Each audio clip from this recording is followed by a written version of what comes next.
নমস্কার বন্ধুরা, আমি অপর্ণা। আমার channel daily cooking with S ফ্যামিলিতে আপনাদের সবাইকে অনেক অনেক স্বাগত। আজকে আমি আবারও একটা নতুন রেসিপির ভিডিও নিয়ে আপনাদের সামনে চলে এসেছি। আজকে আমি দেখাবো এই বর্ষার দিনের খুবই জনপ্রিয় একটি খাবার, যেটি হলো খিচুড়ি। বর্ষার সময় কম বেশি সব বাড়িতেই এই খিচুড়ি হয়ে থাকে। তো আমি আজকে সেই রেসিপিটি আপনাদের সঙ্গে শেয়ার করব। আমি এখানে গোবিন্দভোগ চাল, ডাল, মুগের ডাল আর সামান্য কিছু উপকরণ দিয়ে এটি বানিয়েছি। তো এটি আজকে আমি আপনাদের সঙ্গে শেয়ার করব। তো আমার এই রেসিপিটি যদি আপনাদের ভালো লেগে থাকে তাহলে আমার চ্যানেলটিকে একটি লাইক, শেয়ার, কমেন্ট করে দেবেন। আর যদি আমার চ্যানেলটি সাবস্ক্রাইব করে না থাকে তাহলে আমার চ্যানেলটি সাবস্ক্রাইব করে দেওয়ার জন্য অনুরোধ রইল। তো চলুন দেখে নেওয়া যাক। আমি এখানে প্রায় 250 গ্রাম গোবিন্দভোগ চাল নিয়ে নিয়েছি আর 250 গ্রাম মুগের ডাল নিয়ে নিয়েছি। চাল আর ডালের পরিমাণটা আমি প্রায় সমান সমানই রেখেছি। আমি এখানে একটা কড়া নিয়ে নিয়েছি। কড়াইটা গরম হলে আমি মুগের ডালটা ভেজে নেব। শুকনো কড়ায় আমি মুগের ডালটাকে একটু লাল করে ভেজে নেব।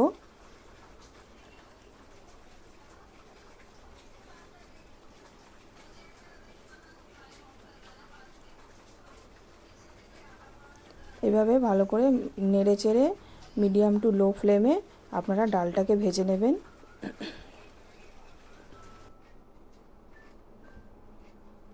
ডালটা মোটামুটি আমার ভাজা হয়ে গেছে লাল করে। এবার আমি ডালটাকে তুলে নেব। এবার একই কড়ায় আমি গোবিন্দভোগ চালটা ধুয়ে রেখেছি, সেটাকে ভেজে নেব, হালকা করে একটু ভেজে নেব। এভাবে চালটা যদি ভেজে নিয়ে আপনারা খিচুড়ি বানান তাহলে খিচুড়ির স্বাদটা একটু অন্যরকমই হয়।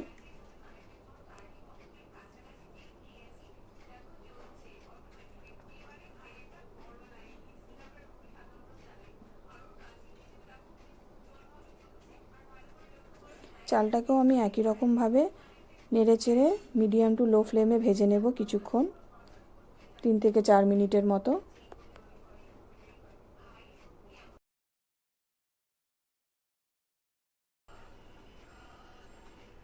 চালটা আমার ভাজা হয়ে গেছে, আমি তুলে নিয়েছি। এবারে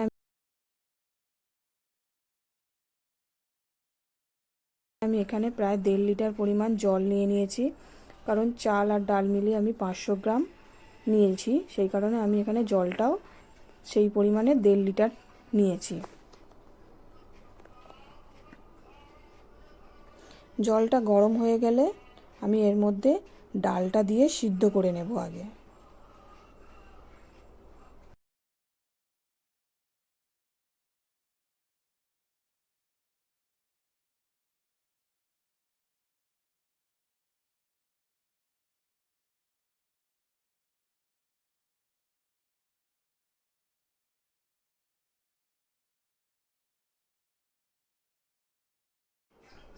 ডালটাকে আমি সিদ্ধ হতে দেব। আমি এখানে একটা কড়া নিয়ে নিয়েছি। কড়াইতে সামান্য পরিমাণে সাদা তেল আমি অ্যাড করব।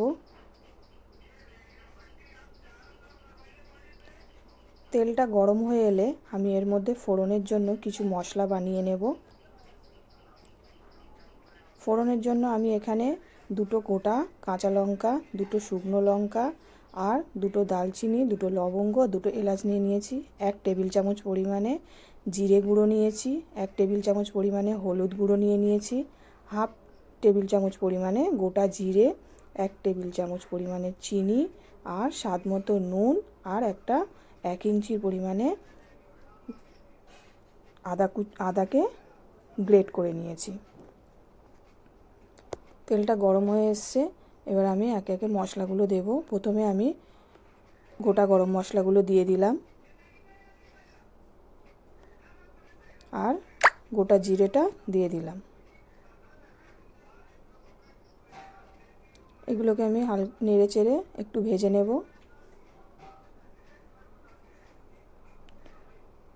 এবার একে একে আমি মশলাগুলো দেব। প্রথমে গ্রেট করা আদাটা দিয়ে দিলাম।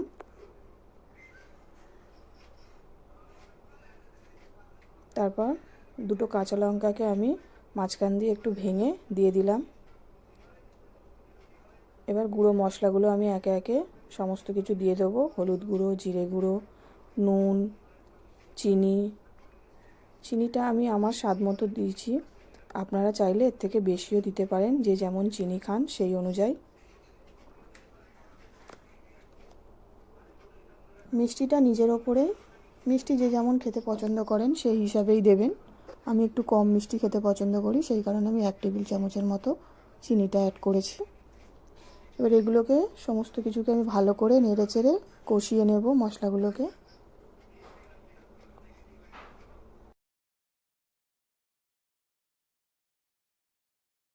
ডালটা আমার মোটামুটি সিদ্ধ হয়ে এসছে।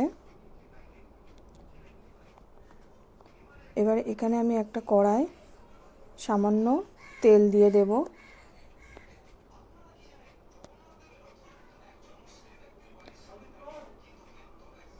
তেলটা গরম হলে আমি একটা ছোট সাইজের আলুকে 4 টুকরো করে কেটে রেখেছি, সেটি এর মধ্যে দিয়ে ভেজে নেব।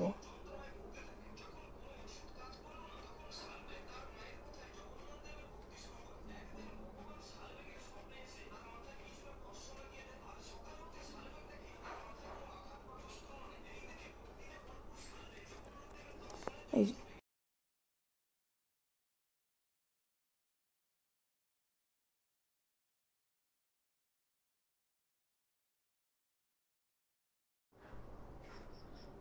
এখানে আমি আলুগুলোকে লাল লাল করে একটু ভেজে নেব।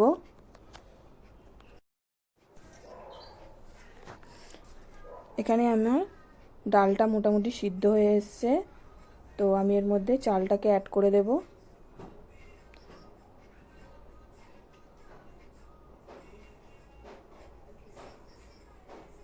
কিছুক্ষণের জন্য আমি এটা ঢাকা দিয়ে রাখবো।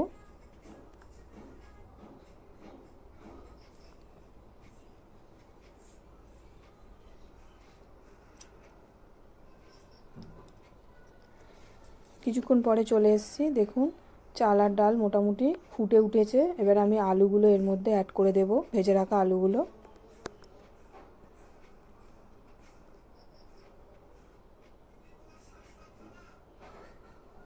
আলুগুলো অ্যাড করে দিয়েছি। এবার এটাকে কিছুক্ষণ আরও হতে দেব। আমি মিডিয়াম টু লো ফ্লেমেই গ্যাসটাকে আমি রাখবো।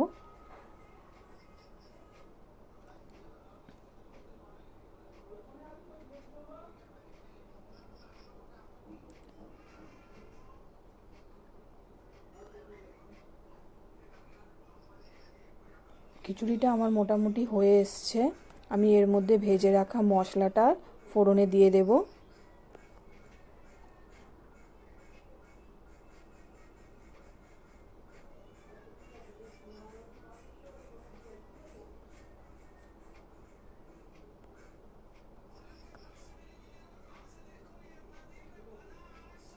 ভেজে রাখা মশলাটা আমি এর মধ্যে অ্যাড করে দিলাম, দিয়ে আরও কিছুক্ষণ আমি এটাকে হতে দেব মিডিয়াম টু লো ফ্লেমে।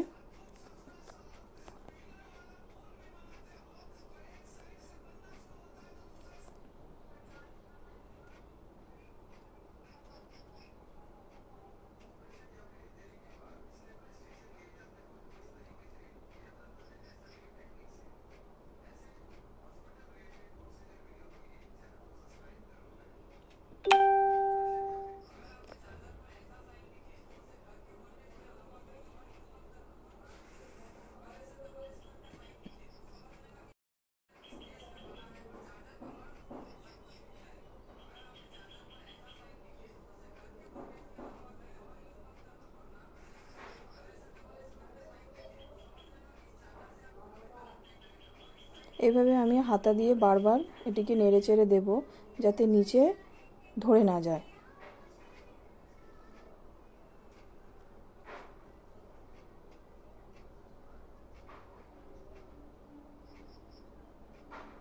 ফোড়নের সময় আমি সামান্য পরিমাণ নুন দিয়েছিলাম। নুনটা আপনারা স্বাদ মতো দিয়ে নেবেন। এখানে আরেকটু নুন দরকার, তাই আমি এখানে আরেকটু লবণ এর মধ্যে অ্যাড করে দিলাম।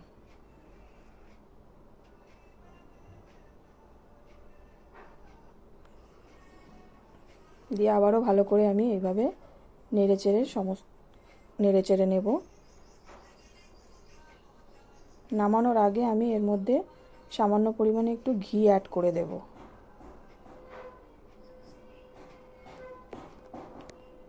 প্রায় 2 টেবিল চামচ পরিমাণে ঘি আমি এর মধ্যে অ্যাড করে দিলাম।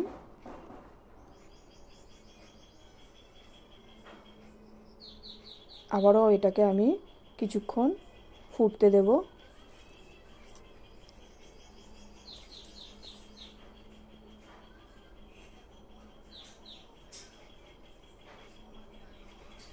দেখুন খিচুড়ি আমার রেডি হয়ে গেছে।